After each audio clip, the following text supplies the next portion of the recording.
Love marriage और arrange marriage वाली बहू की दिवाली ड्रेस। रूपल जिसकी लव मैरिज हुई थी वो आज ससुराल में सूट पहनकर अच्छे से तैयार होकर नीचे आती है और आशा अपनी बहू को देखकर, हाय दैया, इस लड़की के जरा कपड़े तो देखो।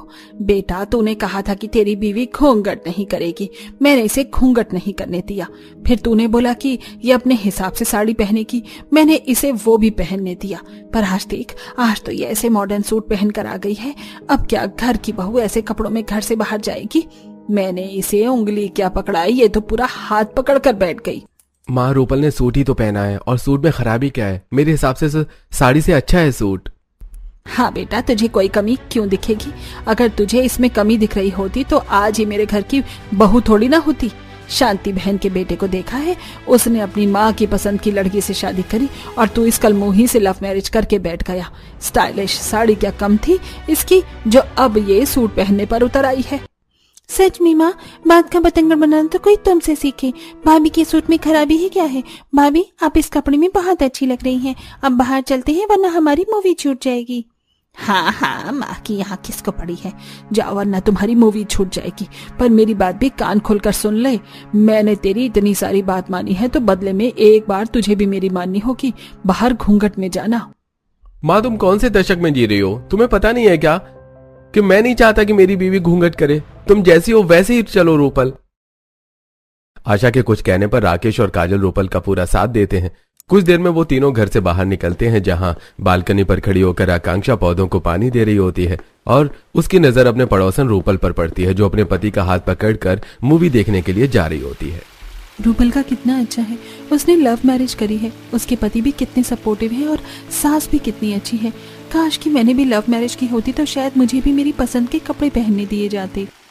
आकांक्षा पौधों को पानी देकर नीचे आती है और उसकी सास अपनी बेटी को कपड़े के लिए सुना रही होती है। अरे ये कैसे कपड़े पहन लिए हैं तूने? लगता है हमारी पड़ोसन के बच्चों का असर पड़ रहा है तुम पर। तुम्हारे हाथ और बाजू तो दिख रहे हैं, इस जीन्स के ऊपर कुर्ती डालकर आओ, जाओ। क्या माँ, तुम भी ना कितनी बुरी हो? अब कौन लड़की बहन जी बनकर रहती है? अच्छा, ढके हुए कपड़े पहने तो इंसान बहन जी बन जाता है? हमारे जमाने में हमने ऐसे कपड़े कभी देखे भी नहीं जैसे तुम पहनते हो, और मैं नहीं चाहती कि मेरे बच्चे मेरी पड़ोसन आशा के बच्चों की तरह हों। उसके बेटे ने तो लव मैरिज करी है, देख लेना जैसे उसके बेटी की चाल चलन है वो भी लव मैरिज ही करेगी। पर तुझे उसकी तरह बनने की जरूरत नहीं है।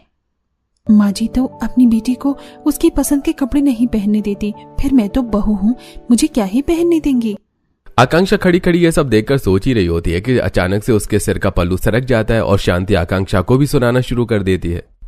बहू, तेरा ध्यान कहाँ है? अब क्या तुझे सर पर पल्लू भी नहीं रखा जाता? कहीं ऐसा तो नहीं है कि तुझे भी हमारी पड़ोसन की बहू की हवा लग गई है? नहीं नहीं माँ जी, ऐसा बिल्कुल नहीं है। इतना बोलकर आकांक्षा जल्दी से अपने सिर पर पल्लू रखती है और रसोई में खाना बनाने के लिए चली जाती है। अब कुछ ही देर में शांति थोड़ी सी कढ़ी लेकर आशा के घर आती है और उससे कहती है, आशा बहन कैसी हो? आज मेरे घर में कढ़ी बनी है और तुम्हें मेरी बहू के हाथों की कढ़ी बहुत पसंद है ना, इसलिए सोचा थोड़ी सी लेकर आ जाऊं। वैसे तुम्हारी बहू नजर नहीं आ रही। अरे शांति, भूल गई, आज शनिवार है। शनिवार को मेरे दोनों बच्चों की छुट्टी रहती है। गए हैं वो लोग मूवी देखने के लिए, आएंगे अब सीधा रात को। पर जो भी कहो आशा, तुमने अपनी बहू को बहुत छूट दे रखी है। पहले तो तुमने अपने बेटे को लव मैरिज करवा दी, फिर तुमने अपनी बहू का घूंघट हटवा दिया, यहाँ तक कि तुम्हारी बहू बाहर भी निकलती है तो सर पर पल्लू नहीं रखती। और मैंने उस दिन तुम्हारी बहू को फैशन वाली साड़ी में देखा था। तुम तो बहुत बदल गई हो। इतनी छूट देना सही नहीं, कहीं ऐसा ना हो कि तुम्हारी बहू के चलते तुम्हारी बेटी भी हाथ से निकल जाए। शांति, अब तुम्हें क्या ही बताऊं, मेरे तो समझो दोनों बच्चे हाथ से ही निकल चुके हैं। बेटे ने जबरदस्ती जिद करके लव मैरिज कर ली, फिर अपनी बीवी का घूंघट हटवा दिया। बहू अपने हिसाब से साड़ी पहनने लगी है और अब तो वो सूट भी पहनने लगी है, और कुछ बोलो तो बीवी के लिए मुझसे लड़ने लगता है। एक नंबर का जोरू का गुलाम हो गया है मेरा बेटा। गलती कर दी मैंने अपने बेटे की लव मैरिज करवा कर। अरे बहन, लव मैरिज वाली बहू होती ही ऐसी हैं, काम की न काज की, दुश्मन अनाज की। इसीलिए मैंने तो अपनी बेटी की अरेंज मैरिज करवाई है और बेटी की भी अरेंज ही करवाऊंगी, ताकि कोई मुझ पर उंगली ना उठा सके, जैसे आज तुम्हें बोलते हैं सब। कुछ देर शांति आशा से बात करके अपने घर चली जाती है और रात को आशा के बहू बेटे और बेटी घर आते हैं। आ गए तुम सब, पेट तो भरा होगा। माँ के बारे में तो सोचते ही नहीं हो। माँ तो नौकरानी है ना, जो घर में करती रहे। बहू तुझे तो थोड़ी सी भी शर्म नहीं आती? तू इस घर की बहू है। शांति की बहू को देखो, बेचारी घर से बाहर भी नहीं निकलती, हर वक्त साड़ी और घूंघट में रहती है और घर के सारे काम भी करती है। पर तूने तो पता नहीं मेरे बेटे पे ऐसा कौन सा जादू किया है कि मैं कुछ तुझे बोलूं तो दर्द उसके सीने में उठता है। माँ जी, आप तो मेरी माँ जैसी हैं। आप मुझे एक क्या 100 बातें बोली और हम सबको भी भूख लगी है। मैं जानती हूँ हमारे जाने के बाद आप ही ने सारा काम किया है, इसलिए आप आराम कीजिए, खाना मैं बना दूंगी। रहने दे बहू, मैं तेरे भरोसे थोड़ी ना बैठी रहूंगी। खाना मैंने बना दिया है, तू बस खाना निकाल दे। आशा के कहने पर रूपल सभी के लिए खाना परोसती है और धीरे धीरे आशा का गुस्सा ठंडा होने लगता है। इसी तरह कुछ दिन बीत जाते हैं। माँ जी, आपके जोड़ों में दर्द रहता है ना? कितनी बार बोला है आप ऊपर नीचे मत कीजिए, आप अपनी दवाई लेकर आराम कर लीजिए। मैं पहले ऊपर छत पर कपड़े डालकर आ जाऊं, फिर आपके पैर दबाती हूँ। पैर दबाना छोड़, थोड़ी तू तरीके के कपड़े पहनना सीख जाती। हर कोई मुझे यही बोलता है कि तेरी बहू को कपड़े पहनने की तमीज नहीं। माँ, जिसको जो बोलना है बोलने दो। मुझे तो अपनी भाभी के सारे कपड़े बहुत पसंद है। और एक बात हमेशा याद रखना, पड़ोसी आपकी सेवा करने नहीं आएंगे। काजल की बातें सुनकर चुपचाप आशा अपने कमरे में बैठ जाती है और रूपल गीले कपड़े लेकर छत पर जाती है और छत पर कपड़े डालते हुए उसकी नजर अपनी पड़ोसन आकांक्षा पर पड़ती है। अरे आकांक्षा, तुम तो बड़े दिनों बाद नजर आई, सब ठीक तो है? हाँ, सब कुछ बहुत अच्छा है। वैसे बहुत जल्द दिवाली आ रही है, तुम तो बहुत अच्छे कपड़े पहनती हो। तुमने सोचा है इस बार तुम क्या लेने वाली हो? हाँ, दिवाली के लिए तो मैंने बहुत कुछ सोचा है, बस ड्रेस समझ नहीं आ रही। वैसे मैंने कुछ ड्रेस की कलेक्शन रखी है, मैं तुम्हें किसी दिन दिखाऊंगी। मैं तो कहती हूँ ये हम दोनों की ससुराल में पहली दिवाली है, तो क्यों ना कुछ नया ट्राई करें। मैं क्या ही कुछ नया ट्राई करूंगी, मुझे तो अपनी सास के हिसाब से रहना पड़ता है। तुम्हारी सास तो बहुत अच्छी है, तुम्हें हर तरह के कपड़े भी पहनने देती है। तुम तो अपने पति के साथ घूमने के लिए भी जा पाती हो। आकांक्षा, सभी की सास अच्छी होती हैं, तुम्हारी सास भी अच्छी है, बस तुम्हें उन्हें सही रास्ते पर लाना होगा। मेरी सास ऐसे ही थोड़ी ना मानी है। अगर मेरा पति मेरा साथ ना देता तो मैं कुछ भी ना कर पाती। इसीलिए पहले अपने पति का साथ पाओ, फिर देखना कैसे तुम्हारी सास भी बदलती है। रूपल कपड़े डाल के नीचे आती है और अपनी सास के कमरे में जाकर सबसे पहले अपनी सास के पैर दबाती है। इसी तरह कुछ दिन बीत जाते हैं और एक दिन रूपल काजल के साथ करिश्मा के घर आती है, जहां चारों नंद भाभी एक साथ बैठकर दिवाली के लिए कुछ ड्रेस पसंद करने लगती हैं। मैंने तुम्हें बताया था ना आकांक्षा, उस दिन की मैंने कुछ कलेक्शन सेव करे हैं दिवाली के लिए, देख लो तुम्हें क्या पसंद है। भाभी, आपकी पसंद तो सच में काफी अच्छी है। मैंने कहा था ना, दिवाली की शॉपिंग के लिए मेरी भाभी सिर्फ बात करते हैं, उनके आइडिया हमेशा हट कर होते हैं। और हमने तो सोच लिया है इस बार दिवाली में हम अपनी माँ को भी कुछ यूं ही ड्रेस देंगे और घर की डेकोरेशन भी काफी अच्छे से करेंगे। सच में तुम्हारी पसंद तो बहुत अच्छी है, मुझे भी ये ड्रेस काफी अच्छी लग रही है। दिवाली पर अगर मैं भी कुछ ऐसा ही पहनूं तो अच्छा लगेगा। जब चारों नंद भाभी साथ में बैठकर बातें कर रही होती हैं, तभी वहां शांति आती है और अपनी बहू की बात सुनकर उसे डांटने लगती है। बहू, तुझे इस लड़की की पसंद की ड्रेस पहनने की बिल्कुल भी जरूरत नहीं है। और बहू, तुम आशा बहन की बहू हो, इसलिए मैं तुम्हें अपने घर की आने देती हूँ, अपनी बहू से बात करने देती हूँ, पर इसका मतलब ये नहीं कि तुम मेरी बहू को गलत रास्ते पर ले जाओ। माँ, क्या बोल रही हो? भाभी तो बस ड्रेस दिखा रही थी, देखिए ना कितनी प्यारी ड्रेस है। मुझे सिखाने की जरूरत नहीं है, मैं तेरी माँ हूँ, समझी? और बेटा, अपनी भाभी के साथ अपने घर जाओ, शाम होने को है। घर की बहू बेटी अपने घर में ही रहे तो अच्छा लगता है। शांति की बातें सुनकर काजल और रूपल मुंह बनाकर अपने घर जाते हैं, जहां आकांक्षा काजल से कहती है, शांति आंटी कितना अजीब है ना। इसी तरह कुछ दिन बीत जाते हैं और कुछ पड़ोसियों के घर में साफ सफाई का काम शुरू होने लगता है। ऐसे ही एक दिन आशा शांति अपनी कुछ पड़ोसन के साथ बाहर खड़ी होकर बातें कर रही होती है। शांति बहन, तुम तो बड़ी खुश नजर आती हो। बहू को तो तुमने बिल्कुल सीधा कर रखा है, पर देख लो बहू को इतना भी इशारों पर नचाना सही नहीं है। तुम कहना क्या चाहती हो कि मैं अपनी बहू पर जुल्म कर रही हूँ? मैं नहीं चाहती कि मेरी बहू आशा बहन की बहू की तरह हो, समझी? कहना तो तुम्हारा बिल्कुल सही है। भाई, आशा के बेटे ने तो लव मैरिज करी है।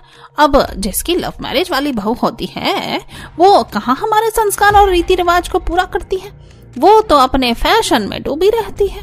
जैसे आशा बहन की बहू है, देख लेना बुढ़ापे में तुम्हारी बहुत बुरी गत होगी, क्योंकि तुम्हारी बहू मुझे नहीं लगता कि तुम्हारी कभी सेवा कर पाएगी। ये तुम्हारी गलतफहमी है। माना कि मेरी बहू थोड़ी अलग है, उसके पहनने का तरीका अलग है, पर मेरी बहू भी संस्कारी है।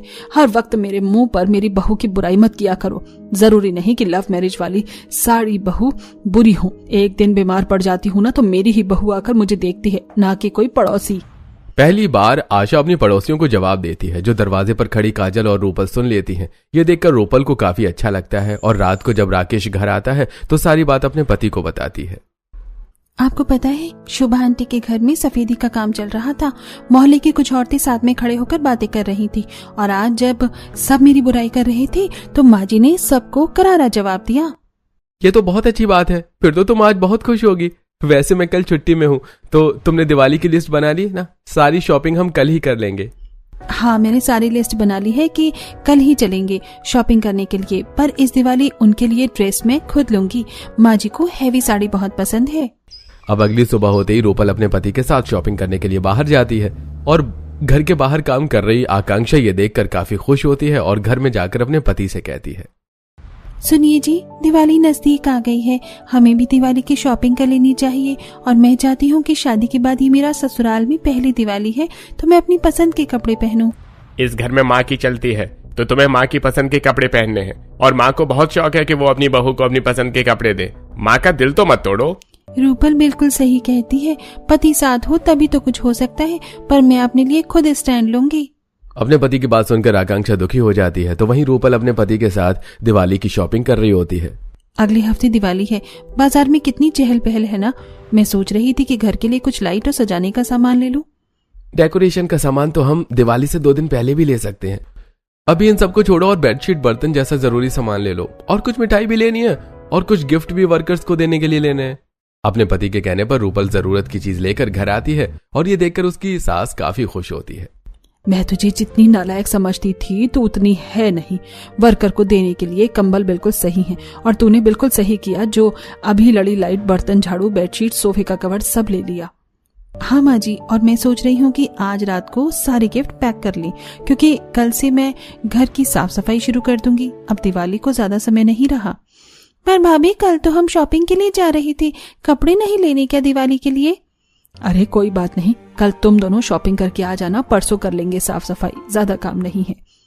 इतना बोलकर पूरा परिवार गिफ्ट पैक करने लगते हैं। अब जहां रूपल के घर में पूरा परिवार दिवाली की तैयारी में लगा होता है, तो वहीं शांति आराम से बैठकर अपनी बहू को पूरे घर की सफाई करने को कहती है।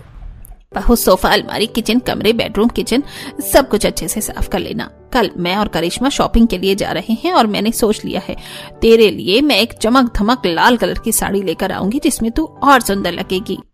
माँ जी, आज के समय में कौन इतनी चमक धमक वाली साड़ी पहनता है? मोहल्ले में और भी बहू हैं जो सिंपल रहकर भी काफी अच्छी लगती हैं, और ये मेरी ससुराल में पहली दिवाली है। क्या मैं अपनी पहली दिवाली में अपनी पसंद की भी ड्रेस नहीं पहन सकती? बहू, ये तू बोल रही है जो मेरे सामने कभी मुंह नहीं खोलती थी? आज वो मुझे अपनी पसंद नापसंद बता रही है। देख रहा है बेटा, तेरी बहू के पर निकलने लगे हैं। हो ना हो ये सब कुछ आशा की बहू की वजह से हो रहा है, जिसकी वजह से मेरी बहू बिगड़ रही है। आकांक्षा की ऐसी बातें सुनकर शांति सारा इल्जाम आशा की बहू पर लगाने लगती है। इसी तरह 2 दिन बीत जाते हैं और रूपल अपनी नंद के साथ फिर से आकांक्षा को लेने के लिए उसके घर जाती है, जहां उसकी कुछ पड़ोसन आकर उससे कहती हैं, भाभी, अगर आप आकांक्षा भाभी को अपने साथ ले जाने की सोच रही है ना तो छोड़ दीजिए, क्योंकि कल आंटी कह रही थी आपकी संगति में रहकर उनकी बहू बिगड़ रही है। शांति आंटी कितनी बुरी है, वो ऐसा कैसे कह सकती हैं? क्यों नहीं बोल सकती? ये तो सच है कि तेरी भाभी ने लव मैरिज करी है। और अपनी भाभी के कपड़े देख एक बार। हम तो खुद नहीं चाहते कि हमारे घर की बहू बेटी तुम्हारी भाभी के साथ रहे। रहने दो आंटी, पिछले 22 साल से मैं आप सबको देख रही हूँ और बड़ी हुई हूँ। आप सब एक नंबर की फालतू औरतें हैं। इधर का पल्ला भारी होता है, उधर को ही झुक जाती हो। शांति के घर के बाहर जब सभी लोग रूपल को सुना रहे होते हैं, तो घर में से करिश्मा और आकांक्षा तैयार होकर बाहर आती हैं। ये आप सब लोगों की गलतफहमी है, कोई किसी की वजह से नहीं बिगड़ता। सही कहा भाभी आपने, और हमें रूपल भाभी पसंद है। चलिए भाभी, हम लोग तैयार हैं, इन सबको बोलने दीजिए। जरा देखो, मेरी बहू बेटी को मना करने के बाद भी कैसे उन दोनों के साथ शॉपिंग करने के लिए जा रही हैं। इस घर में तो एक पैसे की इज्जत नहीं है मेरी, और ये सब कुछ इस रूपल की वजह से हो रहा है। शांति के मना करने पर भी आकांक्षा करिश्मा, रूपल और काजल के साथ शॉपिंग करने के लिए चली जाती हैं और शांति आशा को बाहर बुलाकर उससे लड़ना शुरू कर देती है। अगर तुमसे अपनी बहू नहीं संभाली जा रही तो हमें बता दो, हम कुछ जुगाड़ कर लेंगे। मेरी बहू जो गाय जैसी सीधी थी, आज मेरे सामने मुंह चला रही थी। यहाँ तक कि मेरे मना करने के बाद भी वो तुम्हारी बहू के साथ बाजार गई है दिवाली की शॉपिंग करने। मैंने तो तुम्हें पहले ही बोला था, अपनी बहू को जितना बांध कर रखोगी वो उतना खुलने की कोशिश करेगी। अरे वो भी इंसान है, अगर अपनी पसंद की दिवाली मनाना चाहती है तो इसमें गलत ही क्या है। मेरी बहू पर उंगली उठाने की जरूरत नहीं है। अपनी बहू को खुद काबू में रखना सीखो, वरना एक दिन तुम्हारे घर की इज्जत ऐसे ही रोड पर आ जाएगी। आशा बहन कहे तो बिल्कुल सही रही हो, लोग खुद ही बहू संभाल नहीं पाते और इल्जाम दूसरों पर लगाते हैं। आशा और अपनी बाकी पड़ोसी की बात सुनकर शांति मुंह बनाकर अपने घर में जाती है तो वहीं दोनों बहू और दिवाली की शॉपिंग करती हैं। मैंने शादी से पहले ही सोच लिया था कि शादी के बाद मैं ऐसे ही डिजाइनर ड्रेस पहनूंगी, पर माँ जी हमेशा मुझे अपनी पसंद की लाल पीली चटक कलर की साड़ी पहनाती थी, जो मुझे बिल्कुल भी पसंद नहीं है। अरे वो आकांक्षा, अब तो तुम बोलना सीख गई हो। तुमने बिल्कुल सही फैसला लिया। देखना धीरे धीरे तुम्हारी सास की भी सोच बदल जाएगी। अरे बेटा, इंसान को जो पसंद हो वही करना चाहिए, और ये ड्रेस तुम पर बहुत अच्छी लगेगी। भाभी, माँ के लिए आपने ये साड़ी पसंद करी थी ना, पैक करवा लेते हैं। कुछ देर में चारों बहू बेटी दिवाली की शॉपिंग करके घर आने लगती हैं और अपनी बहू बेटी को रूपल के साथ आता देखकर बाहर खड़ी शांति अपने कमरे में जाती है और बैठकर बस पुरानी बातों को सोचती है। मैं क्या करूं, मेरी बहू अब अपनी मनमानी करने लगी है। कैसे उसको पहले की तरह बनाऊं? माँ, बैठे बैठे क्या सोच रही हो? चलो दूध पी लो और आराम कर लो। आकांक्षा की तबीयत ठीक नहीं थी, इसलिए मैं लेकर आ गया आपका दूध। अरे मेरी बहू कितनी भी बीमार क्यों ना हो जाए, पर मेरा काम वो खुद करती थी, और आज उसने मेरे बेटे को भेज दिया दूध लेकर। अब तो मेरा बेटा भी अपनी बीवी की तरफ हो गया है। क्या करूं मैं? शांति दूध पीकर सोचते हुए सो जाती है। इसी तरह कुछ दिन बीत जाते हैं और देखते ही देखते दिवाली का दिन आ जाता है। पूरा परिवार साथ में मिलकर दिवाली की डेकोरेशन करता है। अरे घर को तो दुल्हन की तरह सजा लिया, अब तुम सब भी जाकर तैयार हो जाओ और घर के दिए मोमबत्ती भी जला दो। पूजा करने का भी समय हो रहा है। हाँ माँ जी, मैं जाती हूँ। वैसे भी मैंने अपने लिए कुछ खास खरीदा है इस खास दिन के लिए। इतना बोलकर आकांक्षा अपने कमरे में तैयार होने के लिए चली जाती है और कुछ ही देर में तैयार होकर बाहर आती है। और जब शांति अपनी बहू को पीछे से देखती है तो खुद से कहती है, मैं तो बेकार ही डर रही थी कि मेरी बहू मुझे आशा की लव मैरिज वाली बहू जैसी हो गई है। मेरी बहू ने तो लहंगा पहना है, कोई बात नहीं, मेरी पसंद का ना सही पर खुद की पसंद का भी अच्छा पहना है। अपनी बहू की ड्रेस देखकर शांति को अच्छा लगता है और वो थाल में कुछ दिए जलाकर अपनी बहू के पास आती है। और जब वो उसके आगे से ड्रेस देखती है तो उसके हाथों से थाल छूट जाती है। हाय दैया, कल मुही करम जली, ये क्या पहन रखा है? कपड़ों के साथ मेरी इज्जत भी उतारना चाहती है क्या मोहल्ले में? अभी जाकर कपड़े बदल। रवि, करिश्मा, अपनी माँ को समझाती क्यों नहीं हो? जमाना बदल गया है। हमेशा से मैं इनकी पसंद के कपड़े पहनती आ रही हूँ। अब क्या दिवाली में मैं अपनी पसंद की ड्रेस नहीं पहन सकती? मुझे ये ड्रेस बहुत पसंद है। और वैसे भी मैंने और रूपल ने डिसाइड किया था कि हम दोनों दिवाली पर एक जैसे तैयार होंगे। अब मेरे रास्ते से हटो, मुझे छत पर जाकर मोमबत्तियां जलानी है और उसके बाद रूपल के साथ पटाखे चलाना है और मोहल्ले में मिठाइयां भी बांटनी है। माँ, तुम क्यों ओवर एक्टिंग कर रही हो? इतनी अच्छी ड्रेस तो है। रवि भी आकांक्षा का साथ देता है, जिस वजह से शांति कुछ नहीं कर पाती। अब आकांक्षा बाहर जाकर रंगोली बनाती है। बहू, ये क्या पहन रखा है? जिसके सर का पल्लू नहीं सरकता उसकी टांगे नजर आ रही हैं। सही कह रही थी उस दिन मेरी ननद, आप सब एक नंबर के पलटू हैं। मैं जानती हूँ मेरी ड्रेस देखकर आपको जलन हो रही है। आकांक्षा मुंह बनाकर रंगोली बनाना छोड़कर अपनी नंद के साथ छत पर मोमबत्ती और दिए जलाने जाती है और तभी हाथों में कुछ पटाखे लेकर रूपल भी छत पर आती है। रूपल की ड्रेस भी आकांक्षा के जैसी थी। अब वो दोनों एक दूसरे को देखकर तारीफ करते हैं। आकांक्षा, तुम कितनी सुंदर हो। ऐसा लग रहा है जैसे ये ड्रेस तुम्हारे लिए ही बनी है। ये ड्रेस मुझसे ज्यादा तुम पर अच्छी लग रही है। सच में मुझे भी ये ड्रेस काफी पसंद है। वैसे तुम भी काफी सुंदर लग रही हो इस ड्रेस में। एक बात बताओ, मेरी सासू माँ भड़क रही थी पर मैंने इग्नोर कर दिया। तुम पटाखे जलाने आई हो, चलो ना बाहर पटाखे फोड़ने चलते हैं। बहू, बहुत हो गया, सब छत पर आ रहे हैं दिए मोमबत्ती जलाने के लिए। तू मेरे साथ नीचे चल और घर से बाहर मत निकलना जब तक मैं ना कहूँ। बस कीजिए माँ जी, जब मेरे पति को मेरे कपड़ों से परेशानी नहीं है तो आप कौन होती हैं बीच में इतना बोलने वाली? बिल्कुल सही बोला आकांक्षा तुमने अगर यही जवाब अपनी सास को पहले दिया होता ना तो आज तुम्हारी सास इतना रोक टोक न करती। आंटी जी, अगर आपको कुछ नहीं पसंद इसका मतलब ये नहीं कि वो चीज ही खराब है।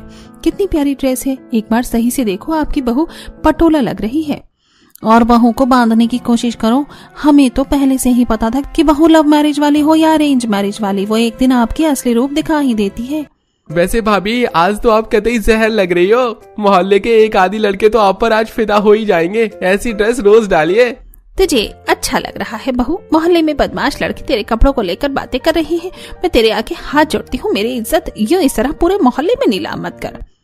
शांति हाथ जोड़कर अपनी बहू के सामने घुटनों पर बैठ जाती है और रोते हुए उसे कपड़े बदलने को कहती है। शांति को रोता देखकर रवि अपनी माँ का हाथ पकड़कर उसे उठाता है और कहता है, माँ क्या हुआ? तुम हाथ जोड़कर रो क्यों रही हो? कोई बुरा सपना देखा है क्या?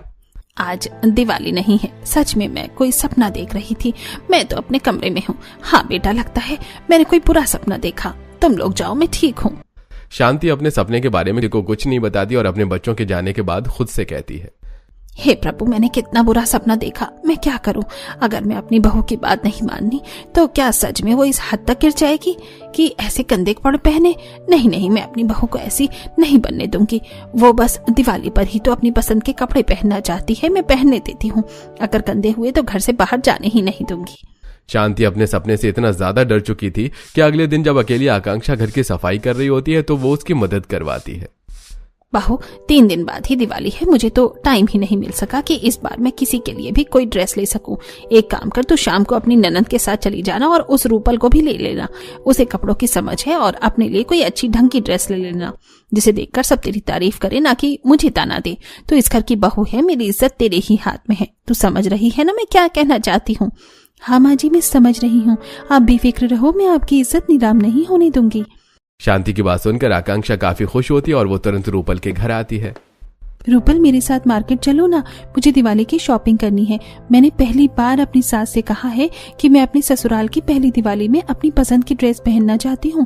पहले तो वो थोड़ी नाराज हुई, पर वो अचानक से मान गई और उन्होंने मुझे आज खुद बोला है कि मैं तुम्हें भी साथ लेकर जाऊँ। यहाँ तक कि वो खुद भी घर में दिवाली की सफाई कर रही है और मुझे बाहर जाने को बोला है। तुम्हारी सास में एकदम से इतना बदलाव, इतनी जल्दी? तो मुझ में भी ये बदलाव नहीं आए थे, क्यों बहू? जाने दो ना माँ, दिवाली का समय है और इस समय हर इंसान खुश रहने की कोशिश करता है। और वैसे भी अगर आप बदल सकती हैं तो शांति आंटी क्यों नहीं? आकांक्षा के कहने पर रूपल उसके साथ मार्केट जाती है और वो दोनों कुछ दुकानों में जाकर गहने और ड्रेस पसंद करते हैं। ये ड्रेस तुम पर अच्छी लग रही है, दिवाली में यही पहनना, देखना आंटी को भी बहुत पसंद आएगी। हाँ मैडम, ये ड्रेस आप पर बहुत अच्छी लगेगी और अभी ये लोगों की काफी डिमांड भी है। तुम्हारी और मेरी पसंद कितनी मिलती जुलती है, मुझे भी पहली नजर में यही पसंद आया था। ठीक है, आप यही पैक कर दीजिए। कुछ देर में ड्रेस लेकर आकांक्षा और रूपल सैंडल और गहने की दुकान पर जाती हैं। भैया, ये सब तो पुराने मॉडल हो गए हैं, कुछ यूनिक दिखाओ, दिवाली का समय है और ये सब हमारे ड्रेस पर मैच ही नहीं होगा। रुक जाओ बहन, मैं बस 5 मिनट में तुम्हें बिल्कुल लेटेस्ट मॉडल दिखाता हूँ जो आजकल बहुत ट्रेंडिंग है। कुछ ही देर में दुकानदार उन्हें कुछ ट्रेंडिंग गहने दिखाता है जिसे लेकर दोनों बहू घर आती हैं। देखते ही देखते दिवाली का दिन आ जाता है और दोनों ही परिवार सुबह से घर के कामों में लगे होते हैं। माँ, मैं 1 घंटे के लिए ऑफिस जा रहा हूँ, कुछ काम है। इस तरह रवि कुछ गिफ्ट लेकर अपने ऑफिस जाता है और वर्कर्स को गिफ्ट देकर वापस आता है। देखते ही देखते शाम हो जाती है और दोनों बहू में अपनी नंद के साथ घर के चौखट पर बैठकर रंगोली बनाती हैं। अरे बहू, तुम दोनों ने तो रंगोली बहुत अच्छी बनाई है, पर ये क्या आकांक्षा बहू, आज तुम्हारा सर खुला है, जल्दी से सर ढक लो वरना तुम्हारी सास चीखती चिल्लाती बाहर आएगी। ये आपकी गलतफहमी है आंटी जी, मेरी सास इतनी भी बुरी नहीं है। आकांक्षा की बात सुनकर सुमित्रा हैरान हो जाती है। कुछ ही देर में दोनों ही परिवार दिवाली के कपड़े पहनकर तैयार होते हैं और जब छत पर लाइट लगाते हुए शांति रूपल और आकांक्षा की ड्रेस देखती है तो रूपल बहू, माफ करना, पर तुमने मेरी बहू को बहुत अच्छी ड्रेस दिलाई है। अगर मैं खुद भी लेने जाती तो अपनी बहू के लिए इतनी अच्छी ड्रेस पसंद न कर पाती। आप क्या कहती हो? अब से करोगी मेरी बहू की बुराई? मेरी बहू भले ही लव मैरिज करके आई है पर वो बहुत गुणी है। अगर आप दोनों ने अपनी बहू की तारीफ कर ली हो तो अब हम अपने अपने घरों में पूजा कर लें। राकेश के कहने पर दोनों परिवार अपने अपने घर में जाते हैं और दिवाली पूजा करके बाहर आते हैं, जहां दोनों बहू अपने पतियों के साथ पटाखे चलाती हैं। अरे डरो मत आकांक्षा, आगे आगे बढ़ो, कुछ नहीं होगा, और जैसे ही रॉकेट जले दूर हो जाना। रवि के कहने पर डरते हुए आकांक्षा रॉकेट जलाती है और काफी खुश होती है। मुझे यकीन नहीं हो रहा मैंने रॉकेट जलाया, मैं तो मुर्गा झाप जलाने में भी डरती थी। मेरी दिवाली बिल्कुल वैसे ही हुई है जैसा मैं चाहती थी। अभी दिवाली मनानी तो शुरू करी है, ये लो छुरछुरी। हाँ बहू, आज से दिवाली का दिन है, आज तो दुश्मन भी साथ में दिवाली सेलिब्रेट करते हैं। वैसे भाभी, आप दोनों इस ड्रेस में बहुत अच्छी लग रही हैं। हम मोहल्ले वालों को तो यही लगा था कि रूपल भाभी कुछ स्टाइलिश ही पहनेंगी, पर उन्होंने तो हम सबको चौंका दिया। मेरी बहू है ही इतनी अलग, हर किसी को चौंका देती है। मोहल्ले वाले की बात सुनकर आशा को अपनी बहू पर गर्व होता है और इस तरह दोनों बहू की अपने ससुराल की पहली दिवाली बिल्कुल वैसे जाती है जैसे उन्होंने सोचा था और उनकी ड्रेस भी सभी को काफी पसंद आती है।